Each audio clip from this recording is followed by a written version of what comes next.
Americans can once again buy the latest Apple Watches after the tech company filed an emergency appeal.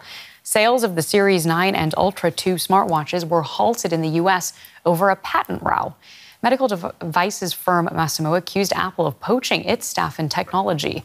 The White House refused to overturn a ban on sales and imports. Now, Apple made an emergency request to the U.S. Court of Appeals, which succeeded in getting the ban lifted. So to talk us through all that and help us understand, we have Daniel Winter from our business desk here with me in the studio. Hi, Daniel.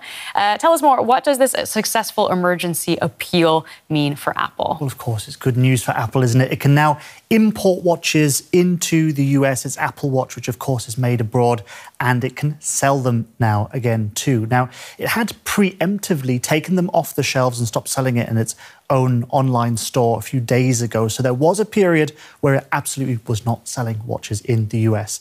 And JP Morgan, the investment bank in the US, estimated that if this continued, then they could have lost up to $5 billion. Now, that sounds a lot. It is a lot. But that's only 1% of Apple's annual revenue that it makes from selling its devices. So, yeah, it would have been a sting, that's for sure. The worst bit that comes out of this, though, is that it's kind of an own goal, that usually you expect Apple to be able to get ahead of these kinds of things and stop them before they happen. So it would have been an unnecessary loss either way. Yeah, take us back a step, because this is quite unusual. How did the dispute get to the point where the Apple Watch was being taken off of shelves? Well, Masimo says that its patented blood oximeter technology that measures the oxygen levels in your blood is included in these watches. Now, of course, Apple disputes that. It says that it hasn't infringed any kind of patent rights from Masimo.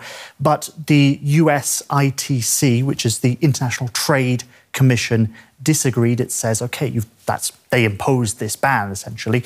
And, you know, you'd expect Apple would have seen all of its potential options on the table. It could pay licensing fees to Masimo. It could have settled over this particular dispute.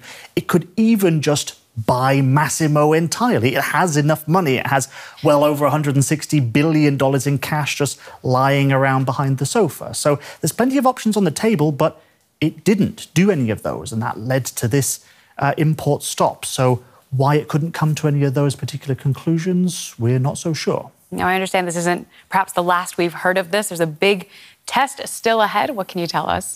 Yeah, so Apple is still awaiting for a ruling in the middle of January from US Customs and Border Protection. It's made some changes to the watches, or proposals of changes to the watches, which would avoid this alleged patent infringement. And this ruling will come, like I said, in the middle of January, and then we'll find out if it can simply sell these watches again in this renewed form without infringing the patents. So the big question is as to whether Apple's watches will keep ticking. Well, only time will tell.